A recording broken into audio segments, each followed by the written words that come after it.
Hey everyone, so today we'll be going over prone, shoulder, external rotation, PAILs and rails. So before we even get into the PAILs rails, we're going to start with shoulder cars just to help lubricate the joint for the more high intense work that we're about to do, and PAILs and rails. So to start, we want to be up tall here. We can do standing because we're already in this position. I'm going to go on my knees just to make sure we have enough space to move our shoulder. So we're going to go hand on stomach, and then arm locked out. Create a fist, thumb as far as we can. And as we do our shoulder cars, we want to make sure that our shoulders stay square. So we're going to come up across center line here. And then reaching towards the ceiling. Once we've hit that wall, we're going to kind of go thumb down, bicep down, trying to reach behind us while keeping the shoulders square. And notice how we're still rotating the hand so that once we get to the bottom, knuckles are facing the pocket.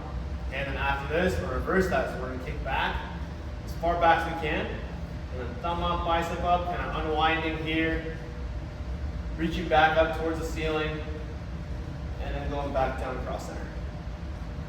So that's the shoulder car right there. Do this for whatever prescribed amount of reps that we have. And then after this, we're going to get into our PAILs and rails setup. So after we've done both sides there, we can use either a dowel or pads. I'll just use a dowel since it'll be easier to see the setup from here. Okay. We want to have our elbow in line with the shoulder, and we're going to try to climb up the dowel as far up as we can while keeping the elbow to the ground.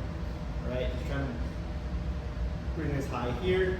If we're not holding the dowel, just make sure that we're trying to bring our wrist higher than our elbow. So as of right now, this is the spot. We know we're in the right spot when it's hard to either lift up the arm or in this case, lift up the dowel. All right, so here, we're gonna hold this stretch for 2 minutes. And all we're trying to do in that 2 minutes is just get the shoulder to relax while it's at its end range. And then after that, we're gonna enter what's called the PAILs protocol. So what that entails is that after the 2 minute stretch, we're thinking about trying to push the dowel through the ground. We're pushing down. All right, so we're going to go for 20% intensity for about 30 seconds. And if there's no pain, we can keep going. Let's go to 40%. And then same thing. If there's no pain, let's go up to 60%. And if we're still good, go 80%. All right.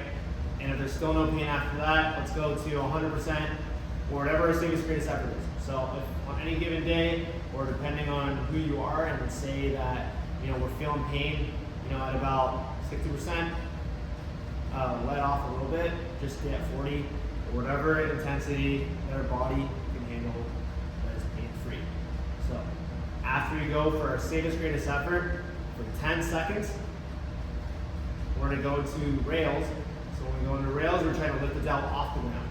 And it's okay if we can't lift the dowel off. So right now, I'm trying to lift, and it's not coming off. That's totally fine. That just means we're at our end range.